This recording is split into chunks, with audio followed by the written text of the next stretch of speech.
What's up everyone, Andrew Baena here, and on today's video we're going to be taking a look at this guitar from Vola Guitars. This right here is the Oz 7 QGM J3, a little bit of a mouthful and hard to remember. This is one of Vola Guitars' signature guitars for their artist Quinton Valdez from the band Kadinja and 1056, who by the way, my band Carcosa is going to go tour with in October, so come see the show. But anyways, this is my first time having a Vola guitar on this channel. I've talked to them off and on for a couple years now, and they put this one out this year as a new model for 2025, and it has a bunch of features that are very, very cool, and we're going to talk about all of that in this video. Of course, you already heard how this guitar sounds in a full demo mix. I have it tuned down to drop F, and I did a mini cover of Spiritbox's song Perfect Soul, since Spiritbox also uses this tuning, and Mike Stringer's riffs are always fun to play. So for the rest of this video, I'm going to tell you about the specs and features of this guitar, and then show you some soloed tone clips, because there are a lot of features going on this guitar, and I definitely didn't get all of them in that demo clip. And then last but not least, I'll tell you my thoughts and opinions on this instrument now that I've had it for about a month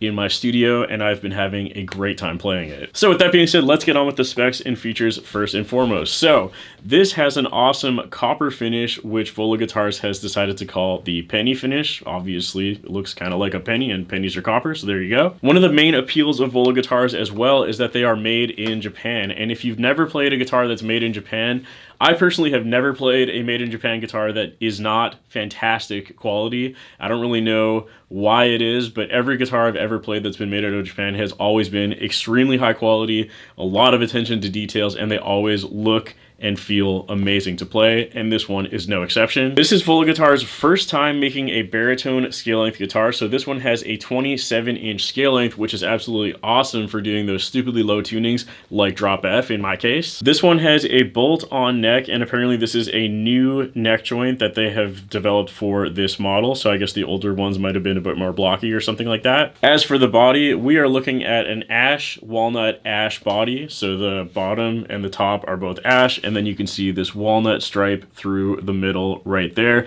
which kind of looks like a faux binding as well, and I think it's kind of cool that it actually comes through the bevel down here. You can see it through the finish right there, which I think looks awesome. Moving on to the fretboard, we are looking at a roasted maple fretboard with a custom Kadinja inlay on the 12th fret, and the neck itself is also roasted maple, as you can see right there. Flipping back over to the fretboard, this guitar also has stainless steel frets and luminlay side dots, which glow in the dark if you're not familiar with luminlays. Moving back to the body, this guitar in particular has bare knuckle boot camp brute force HSS pickups right there. And the electronics on this guitar are pretty interesting. So obviously we have a volume and a tone knob with a 5-way pickup selector right there, but there's a couple of additional features which I've never really seen on any other guitar before.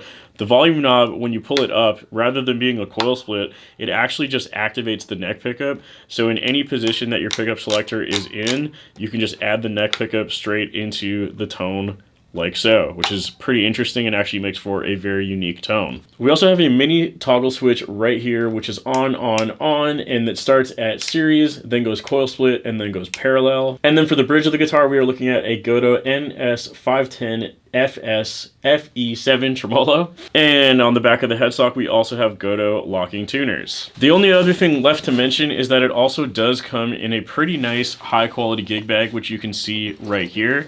A lot of guitars I've had lately have been very skimping out on the gig bag or the case, and I know that I personally am not too picky about gig bags and cases because I just have so many already, but I know that's not the case for all of you. So for those of you that want a high quality case with your guitar, this will leave you satisfied. It is a soft case, but it does feel very rigid in construction. Lots of compartments. You can put a ton of stuff in here, and it will protect your guitar very well. Let me just sneeze real quick. There it is. So that pretty much does it for the specs and features of this guitar. Like I said, there are a lot of unique electronic features of this instrument, so naturally the next part of this video will be showing you different tone clips outside of the context of a full mix, so just the guitar by itself. So first I'm going to show you a heavy high gain rhythm tone using the same tone that I was using for that demo clip, but I will also be enabling the neck pickup option like so, and playing with the different options for coil splitting and series and parallel down there, and that'll all be notated on the screen as I go. And then I'll do the same thing but for a clean tone, because you're going to be able to hear the differences a little bit better, and then we'll also play around with the other pickup positions when we're on the clean tone. So let's get to it.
Okay, and now the final part of the video is, of course, to tell you my thoughts and opinions on this guitar. Now, at this point in the video, this should be no surprise, but I have really enjoyed playing this guitar. Like I mentioned earlier, anytime I've had a made in Japan guitar, it's always exceeded my expectations, and this one is no exception. Once again, I don't know how they do it over in Japan, but for some reason, their craftsmanship coming out of that country is just amazing pretty much every single time, or at least in my experience. Everything about this guitar looks, feels, and plays absolutely beautifully. The finish is flawless. The fret edges are exactly how you want them to be. Smooth, no sharp fret ends at all. It feels absolutely awesome to play. One of the other things I remembered thinking about Vola guitars the first time I saw them, probably about 5 or 6 years ago, is that at the time I thought that their necks were like really thick on pretty much all of their models, and it seems like with this one at least, that is not the case anymore. This neck is much thinner. It's not like Ibanez Wizard thin, but it's a more modern feeling neck that doesn't feel like a giant C shape, you know what I mean? So definitely a lot more comfortable to play with that, and especially with this one being a 27-inch scale length, it's a bit longer. That is even more important to make sure that your hand doesn't get quite as fatigued. Speaking of the baritone scale length, I am also very happy that they finally have a couple of offerings in their roster for a baritone scale length. Obviously, you know me, I like tuning stupidly low, and this will get me there no problem, and I was very happy with how it sounded down in F. I think one of the things I was the most surprised by with this guitar was actually the function where you pull the volume knob up and add in the neck pickup. When I first saw this on the spec sheet, I was like, why would I ever want to add the neck pickup to the bridge pickup, at least in the context of like heavy high gain rhythm tones? I was like, I can't imagine a scenario where that would actually sound good. And to my surprise, I tried it for that more like genty section of the song that was just a single note picking, and it actually sounded awesome. I really liked how it sounded. I wouldn't use it for like big chords or anything like that, because that doesn't sound very good. It adds way too much bass, at least in this tuning.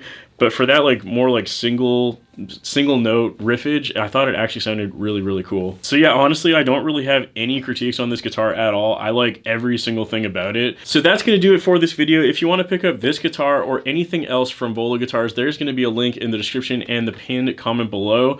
Be sure to check out their website. They have tons of other options for models that will suit your needs. And of course, a massive thank you to them for sponsoring this video and sending this guitar over to me. I have had an absolute blast playing it. And last but not least, a big thank you to all my lovely Patreon members whose names are on the screen at this point in time. If you're interested in audio downloads, stems, or a shout out on the screen like these lovely people here, you can find all of that information over on my Patreon page, which is also linked in the description below.